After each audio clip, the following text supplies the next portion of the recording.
नमस्कार, ये आकाशवाणी शिमला है। अब आप राजकुमारी चंदेल से प्रादेशिक समाचार सुनिए।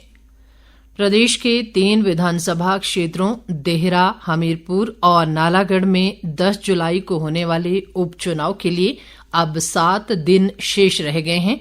ऐसे में चुनाव प्रचार लगातार तेजी से जारी है। भाजपा व कांग्रेस के वरिष्ठ नेता अपने अपने प्रत्याशियों के पक्ष में रैलियों व नुक्कड़ सभाओं द्वारा वोट मांग रहे हैं। मुख्यमंत्री सुखविंदर सिंह सुक्खू ने हमीरपुर विधानसभा क्षेत्र के मतदाताओं से अपील की है कि वे धन बल की राजनीति करने वालों को कड़ा सबक सिखाएं। सुक्खू ने आज हमीरपुर के बल्ह, बल्हो, अघार, दरोग, खग्गल और धनेड़ में चुनावी जनसभाओं को संबोधित करते हुए कहा कि पूर्व निर्दलीय विधायक आशीष शर्मा ने ये कहते हुए विधायकी छोड़ दी थी कि उनके काम नहीं हो रहे हैं। मुख्यमंत्री ने कहा कि यदि वे फिर से विधायक बनते हैं तो काम फिर भी नहीं होंगे, क्योंकि मुख्यमंत्री मैं हूं और काम तो मुझे ही करने हैं। उन्होंने लोगों से अपील की कि वे कांग्रेस उम्मीदवार को सेवा का मौका दें ताकि हमीरपुर में विकास कार्य तेजी से आगे बढ़ सकें। सुक्खू ने ये भी आरोप लगाया कि पूर्व भाजपा सरकार के समय प्रेम कुमार धूमल को कमजोर करने के लिए हमीरपुर में विकास नहीं किया गया।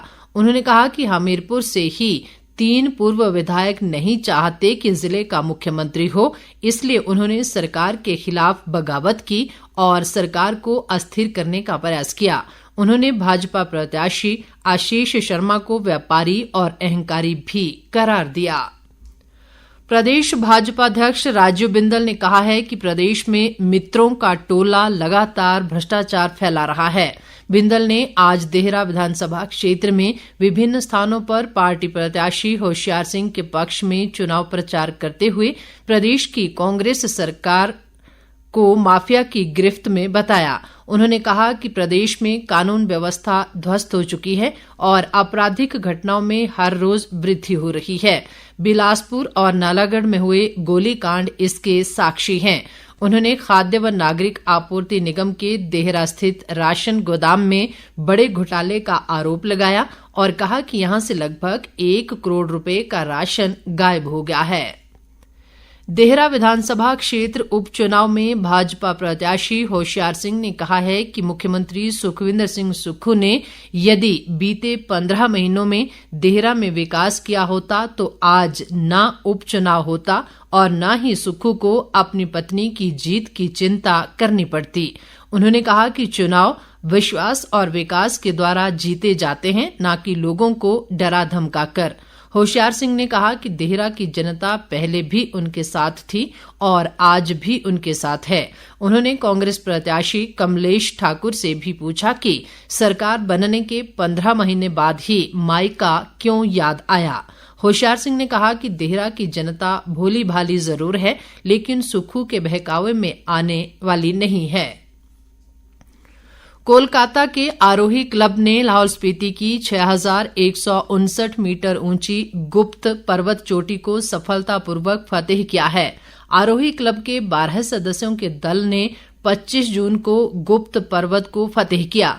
ये दल गुप्त पर्वत को फतेह करने के बाद आज लाहौल स्पीति के दालंग पहुंचा। इस दल ने 5 जून को दालंग से ही अपने अभियान की शुरुआत की थी और 7 जून को ये दल बेस कैंप से गुप्त पर्वत को फतेह करने के लिए निकला था।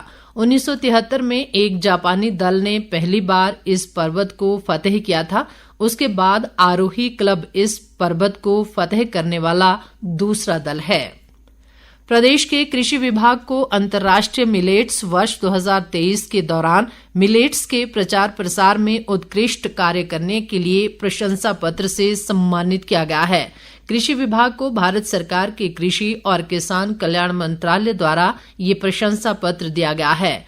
मुख्यमंत्री सुखविंदर सिंह सुक्खू ने इस सम्मान के लिए कृषि विभाग को बधाई दी है। उन्होंने कहा कि प्रदेश सरकार कृषि क्षेत्र के समग्र विकास के लिए प्रतिबद्ध है और विभाग ने मिलेट्स को बढ़ावा देने के लिए अनेक नवोन्मेषी कदम उठाए हैं। आयुष और युवा सेवाएं व खेल मंत्री यादविंद्र गोमा ने आज भारतीय चिकित्सा पद्धति अनुसंधान संस्थान जोगिंदरनगर में राष्ट्रीय अश्वगंधा अभियान का शुभारंभ किया। उन्होंने जोगिंदरनगर स्थित आयुष वृत्त चिकित्सालय में ऑस्टियोआर्थराइटिस और अन्य मस्कुलोस्केलेटल विकार की रोकथाम और प्रबंधन के लिए राष्ट्रीय कार्यक्रम व वायु मित्र योजना का भी शुभारंभ किया। इसके साथ ही ये समाचार बुलेटिन समाप्त हुआ। नमस्कार।